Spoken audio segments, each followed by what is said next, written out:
Greetings of the day to you all. Welcome back to the official YouTube channel of Race IAS. आज का हमारा topic of discussion है गियान berry syndrome, जो कि हाल ही में बहुत ही प्रचलित रहा है और बहुत ही ज्यादा न्यूज में हम देख पा रहे हैं इस सिंड्रोम के बारे में, जो कि पुणे में रिपोर्ट किया गया है।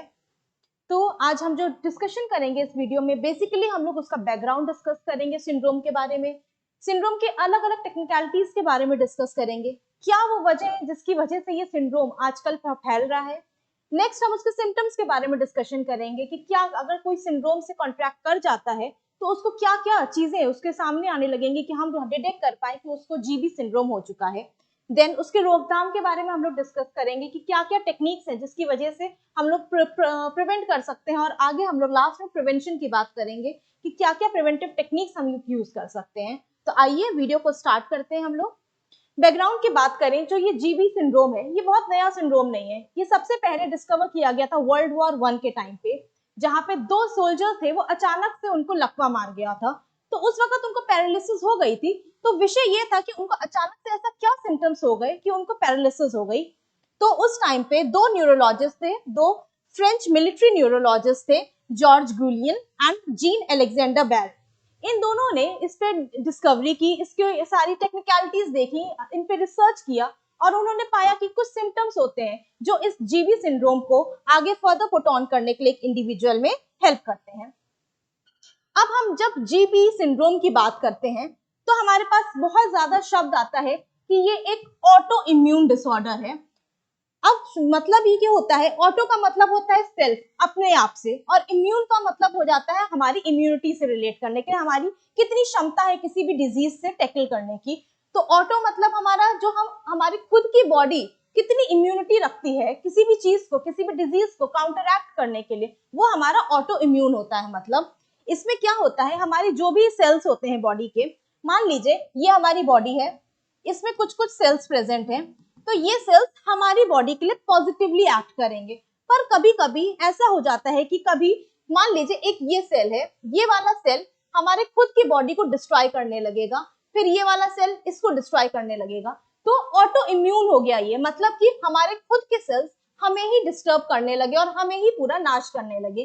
तो इसका मतलब होता है ये एक ऑटो इम्यून डिजीज होता है, और ये एक पोस्ट इन्फेक्टिव सिंड्रोम है। मतलब कि हाल ही में जब कभी भी कोई बैक्टीरियल या वायरल इन्फेक्शन हुआ होगा, तो उस टाइम पे वो जब या तो खत्म हो गया होगा या उसका आफ्टर इफेक्ट्स हमें देखने को मिल रहे होंगे डिजीज के, तो वो हमारा एक post infective auto immune disorder होता है, हमारा जीबी सिंड्रोम।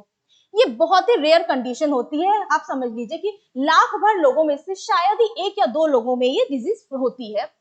अब इसमें हम बात करते हैं कि ससेप्टेबल ग्रुप कौन कौन से ऐसे लोग हैं जो बहुत ज्यादा इसके लिए ससेप्टेबल है। तो एज ब्रैकेट की बात करें तो 20 से 50 इयर्स के जो लोग होते हैं उनमें ये जनरली देखा जा रहा है सिंड्रोम।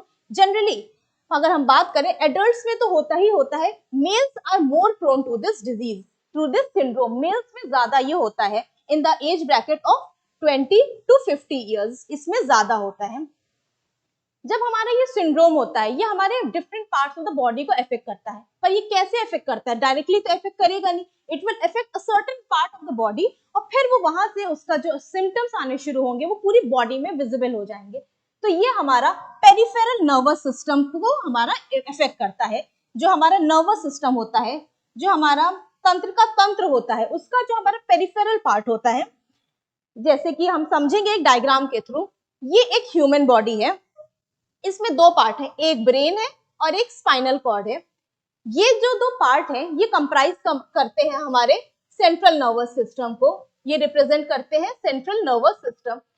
फिर जो ये ब्रेन है या फिर जो हमारी स्पाइनल कॉर्ड है, इसमें से आप देख रहे होंगे ये सारी नर्व्स ऊज आउट कर रही हैं, और पूरी बॉडी में ये सर्कुलेशन इनको थ्रू हमारे नर्व इम्पल्सेस का हो जाएगा।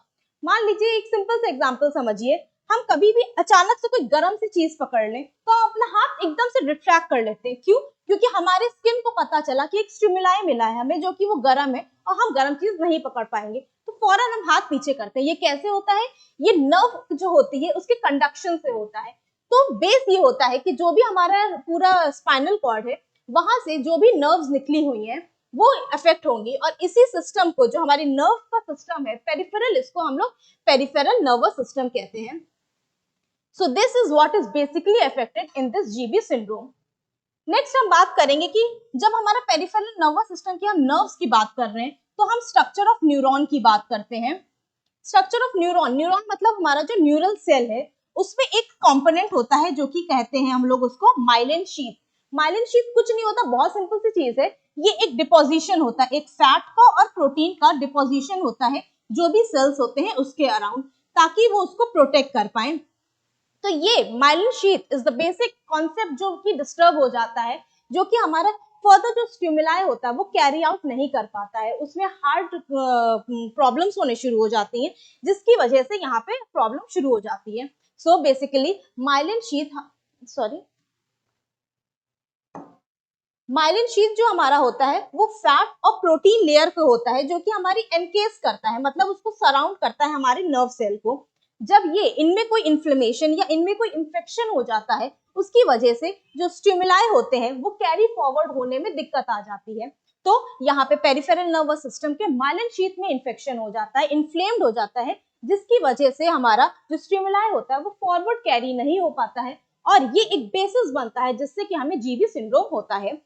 फिलहाल के में अगर हम बात करें तो ये पुणे में रिपोर्टेड है, और इसमें मोर देन 127 केसेस रिपोर्टेड हो चुके हैं अभी तक, और जिसमें कि हमारे 2 suspected deaths have been reported up to date. तो हम लोग इससे बहुत ज्यादा प्रिकॉशनरी हम लोग को चीजें फॉरवर्ड अपने आप दिमाग में लेके चलनी चाहिए, ताकि हम लोग इससे कॉन्ट्रैक्ट ना कर पाए। अब इसके कॉजेस की हम लोग बात करें, अभी मैंने बात की थी कि ये पोस्ट इन्फेक्टिव डिसऑर्डर है, मतलब हमें कोई ना कोई बैक्टीरियल या फिर एक वायरल इन्फेक्शन हमें ऑलरेडी इन्फेक्ट कर चुका होगा। तो WHO कहता है it is preceded by any bacterial और वायरल इन्फेक्शन।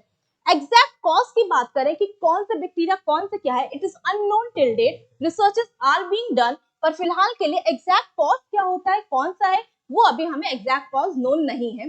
पर अगर हम रेयर केसेस की बात करें तो कभी कभी या तो कोई वैक्सीनेशन कोई इंडिविजुअल कराता है, या पोस्ट सर्जरी में भी हमारे जो चांसेस होते हैं इस सिंड्रोम को कॉन्ट्रैक्ट करने के वो एनहांस हो जाते हैं, उनकी लाइक्लीहुड बढ़ जाती है। एक हेल्थ इन्वेस्टिगेशन में ये अभी जो हम लोग इन्वेस्टिगेशन फिलहाल के लिए, क्योंकि रिसर्च इज ऑन गोइंग, क्या है, क्यों हो रहा है, इतना क्यों आउटब्रेक हो रहा है पुणे में, उसके लिए एक हेल्थ इन्वेस्टिगेशन कैरी की गई थी कुछ सर्टेन नंबर ऑफ पेशेंट्स में। वहां पे ये रिवील हुआ है कि एक बैक्टीरिया है जिसका नाम है कैम्पाइलोबैक्टर जेजुनाई। ये एक बैक्टीरिया है, ये याद रखिएगा, कैम्पाइलोबैक्टर जेजुनाई ये एक बैक्टीरिया है जो कि हमारा कहाँ मिलता है, कॉन्टामिनेटेड फूड में और कॉन्टामिनेटेड वाटर में हमें पाया जाता है। तो ये हम एक अभी फिलहाल के लिए ग्राउंड ब्रेकिंग हम मान पा रहे हैं कि ये फर्स्ट क्लस्टर ऑफ केसेस के लिए जो हमारा जीबीएस का केसेस निकले हैं उसमें ये एक इंपॉर्टेंट रोल प्ले कर रहा है, क्योंकि कंटामिनेटेड फूड और कंटामिनेटेड वाटर के जो इनटेक हो रहा है उसकी वजह से जो ये जीबीएस सिंड्रोम है ये हमारा इंडिविजुअल्स में पाया जा रहा है। इसमें क्या होता है, सबसे पहले जब ये बैक्टीरिया इन्फेक्ट करता है तो गैस्ट्रोएंटेराइटिस हो जाती है, साथ में उल्टी हो जाती है, दस्त शुरू हो जाता है, दैट इज डायरिया, या फिर लूज मोशन स्टार्ट हो जाते हैं, नॉशियाटिक, पर्सन को ऐसा लगता है इसको वॉमिटिंग होने वाली, ही फील्स नॉशियाटिक, ही और शी फील्स नॉशियाटिक। तो यही एक ऑनसेट का कैरेक्टरिस्टिक है जो हमारा पेरिफेरल नंबरिंग कर देता है, और लास्ट में ये तक कॉज कर देता है कि इंसान को पैरालिसिस हो सकता है। So this is causing paralysis also in certain cases. और बहुत से पेशेंट्स ऐसे होते हैं जिनको वेंटिलेटर पे शिफ्ट करना पड़ रहा है, although they are recovering, there are number of patients who are recovering, पर बहुत से ऐसे पेशेंट्स हैं, जैसे हमने 2 केसेस देखे जहां पे अल्टीमेटली डेथ भी हुई है बिकॉज ऑफ दिस। तो ये जो आउटब्रेक है ये हमारा रिप्रेजेंट करता है, ये हमारा एक्सपोज करता है जो हमारा अर्बन सिस्टम है वहां हम लोग कितने फ्रेजाइल हैं।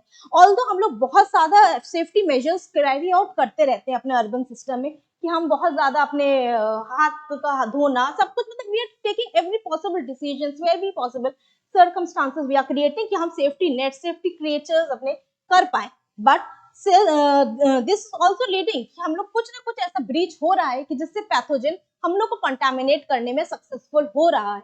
So this is causing certain syndromes and this is included in that is the GB syndrome. Next हम बात करेंगे, ये एक एडिटोरियल निकला था द हिंदू में, it was a very good editorial जिसका शीर्षक था a question of hygiene on the GBS outbreak in Pune, this reveals the fragility of its urban system. क्या हम लोग अर्बन सिस्टम में इतने ज्यादा सक्षम हो पाए हैं कि हम लोग जो भी डिजीजेस हैं उनको काउंटरैक्ट कर पाए? तो इसका आंसर हमें जीबी सिंड्रोम दे रहा है। नहीं, अभी हम लोग उतने सक्षम नहीं हो पाए हैं because pathogens are still creating a havoc. Symptoms की बात करें तो सबसे पहले इंडिविजुअल का जब वीकनेस हो जाएगी, उसको बहुत ज्यादा थकान लगेगी, हर चीज में काम करेगा उसको थकान महसूस होने लगेगी, तो वहां पे वीकनेस में be the first symptom. Second क्या होता है, कुछ ऐसा लगता है कि हाथ में या पैर में नीडल्स जैसा चुभ रहा है, so that is known as the tingling sensation in the hands and the foot, तो ये हमारा टिंगलिंग सेंसेशन हो जाता है। नेक्स्ट, नमनेस भी हो सकती है, इंडिविजुअल को ऐसा लगेगा कि हाथ और पैर शून्य हो रहा है, तो उसको हम लोग बोलते हैं नमनेस। अब इम्यूनिटी की जहां तक बात होगी तो इम्यूनिटी ऑब्वियसली कॉम्प्रोमाइज हो गई है, वीक हो गई है इम्यूनिटी, तभी हमें ये सारे सिम्टम्स देखने को मिल रहे हैं। साथ ही साथ इसमें लूज मोशन या फिर डायरिया भी हो सकता है। Then it is caused by since it is caused by bacteria और ये हमारे स्टमक में भी इन्फेक्ट कर रहा है, तो ये गैस्ट्रोएंटेराइटिस भी कॉज कर सकता है। अलॉन्ग विद दैट हम लोग के जो इंडिविजुअल्स है, हम देखा जा रहा है कि उनमें चेस्ट मसल्स का वीकनेस हो रहा है, उनमें चेस्ट मसल्स का वीकनेस हो रहा है और उनको ब्रीदिंग में डिफिकल्टी आ रही है, तो means lungs are also getting infected because of this syndrome. साथ ही साथ सॉलोइंग में भी प्रॉब्लम आ रही है, बोलने में भी दिक्कत आ रही है लोगों के, तो सोचिए कितना ज्यादा इन्फ्लुएंस कर रहा है ये एक सिंगल पैथोजन पूरी हमारी कम्युनिटी को। साथ में टिंगलिंग सेंसेशन और बैलेंसिंग की, मतलब क्योंकि हमारे ये नर्वस सिस्टम, हमारे तांत्रिका तंत्र को हम लोग को प्रभावित हो रहा है ये, तो हमारा इम्बैलेंस भी हो जा रहा है और क्लमजीनेस हो जा रही है कि हम समझ में नहीं पा रहे हैं कि क्या हो रहा है, persons are not able to guide themselves। और lastly paralysis is also a symptom, paralysis भी हो रहा है इंडिविजुअल्स में और बहुत ही रेयर केसेस में डेथ भी रिपोर्ट की जा रही हैं, जैसे कि अभी रिपोर्ट हुई है। ट्रीटमेंट की बात करें, no perfect cure has been created up to date, however दो हमारे हैं प्लाज्माफेरेसिस और इंट्रावेनस इम्यूनोग्लोबिन थेरेपी, जिसको हम IVIG बोलते हैं। तो सिंपल लैंग्वेज में समझे कि प्लाज्माफेरेसिस क्या होता है। प्लाज्मा पहले समझे, प्लाज्मा जो हमारी बॉडी में होता है, प्लाज्मा हमारा एक लिक्विड पार्ट होता है ब्लड का, जो हमारा ब्लड है उसका जो लिक्विड पार्ट है उसको हम लोग प्लाज्मा बोलते हैं, जो कि हमारा ब्लड सेल्स को कैरी करता है और भी अदर चीजें होती हैं जो उसमें प्रेजेंट होती हैं। तो अगर हमारा प्लाज्मा इन्फेक्ट हो जा रहा है, तो हम जो हमारा ये इन्फेक्टेड इंडिविजुअल जो दिखा रहे हैं इसमें, जो ये इन्फेक्टेड इंडिविजुअल है, इसमें से इसका जो पंप किया जाएगा जो इन्फेक्टेड प्लाज्मा है और उसको बाहर बॉडी के निकाल दिया जाएगा। अब उसको रिप्लेस किया जाएगा, जो हमारा हेल्दी प्लाज्मा है उसको इंडिविजुअल में पंप किया जाएगा। सो दिस इज प्लाज्माफेरेसिस, जहां पे एक्सचेंज हो जाएगा infected versus the very nice और गुड प्लाज्मा, उसको रिप्लेस किया जाएगा। सेकेंड हम लोग बात करते हैं इंट्रावेनस इम्यूनोग्लोबिन थेरेपी। इसमें क्या होता है, इसमें हमारा जो ब्लड होता है, जो डोनेटेड ब्लड होगा, उसमें हेल्दी एंटीबॉडीज होंगी और वो इंसान को, जो भी इफेक्टेड इंडिविजुअल होगा, उसको इंट्रावेनसली डायरेक्ट ब्लड स्ट्रीम में उसके इंजेक्ट की जाएंगी ताकि वो एंटीबॉडीज जाके वहां पे इम्यूनिटी बढ़ाने का काम कर सकें। Next, prevention. अब हम इतना आगे आ चुके हैं, आउटब्रेक टाइप हो भी चुका है, अब हम लोग इस टाइम पे क्या कर सकते हैं। तो गवर्नमेंट ने, स्टेट गवर्नमेंट ने कुछ हेल्थ एडवाइजरीज इश्यू करी हैं, the dos and don'ts for this, for prevention of this syndrome. तो डूज की अगर हम सबसे पहले बात करें, तो हमें सबसे पहले ऐसे ही नहीं कि कहीं भी पानी जाके पी लिया, या तो हम बॉटल वाटर यूज करें और नहीं तो हम लोग वाटर को बॉइल करें एंड देन उसको ड्रिंक करें। सेकेंड, उन्होंने कहा है कि क्लीन और फ्रेश फूड ही हमें खाना है, ये नहीं कि कहीं गंदगी से बनाया खाना और खा लिया, no, that is a major cause of infection, जो इनिशियल स्टेज में बैक्टीरिया वायरस इन्फेक्शन कर सकता है। जो भी हम फ्रूट या वेजिटेबल्स ला रहे हैं उनको हम प्रॉपरली वॉश करें और तभी उनको खाएंगे, उससे पहले नहीं खाएंगे, उनको धो के खाएंगे अच्छे से। जब हम मीट की बात करते हैं या फिर पोल्ट्री प्रोडक्ट्स की बात कर रहे हैं, उनको अच्छे से पहले हमें कुक करना होगा, it should not be raw, it should be cooked properly and then only eaten. फिर हम लोग को अपनी सराउंडिंग्स का भी अच्छे से ध्यान रखना पड़ेगा कि हम ये नहीं कि सिर्फ हम अपने खाने की चीजों पे फोकस कर रहे हैं, नहीं, हमें इंडिविजुअल कहीं छू रहा है, कहीं हाथ से कुछ हो रहा है, देन उसने अपने माउथ में यूज कर लिया फिंगर, तो ऑब्वियसली अगर क्लीन नहीं होगा environment, then it also can cause disease. जो हमारा रॉ और कुक्ड फूड है उनको अलग अलग रखें, साथ में ना रखें। और जो हमारा किचन है, किचन हमारा बेस होता है घर का, जो उसकी सर्फेसेस है, जो उसको यूटेंसिल्स है, उसको हम बहुत अच्छे से साफ करके रखें। और हम लोग को जनरल हाइजीन फॉलो करना है, जैसे कि हम कोविड के टाइम से यूज कर रहे हैं, हम लोग हैंड वॉश कर रहे हैं, क्लीनलीनेस, सैनिटाइजेशन, हर चीज का हम लोग को बहुत अच्छे से ध्यान रखना चाहिए।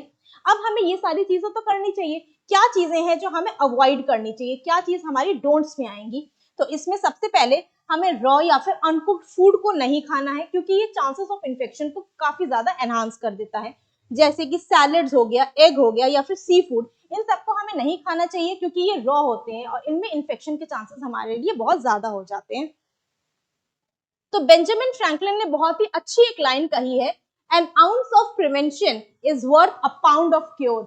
जैसे हम जानते हैं ये prevention is better than cure, तो जितना हम अपने आप को प्रिवेंट कर सकते हैं उससे ज्यादा अच्छा हमारे लिए कुछ भी नहीं होगा। इसी नोट के साथ मैं आशा करती हूँ आप लोग सुरक्षित होंगे, स्वस्थ होंगे, सब अपना ध्यान रखेंगे। All the best. जय हिंद।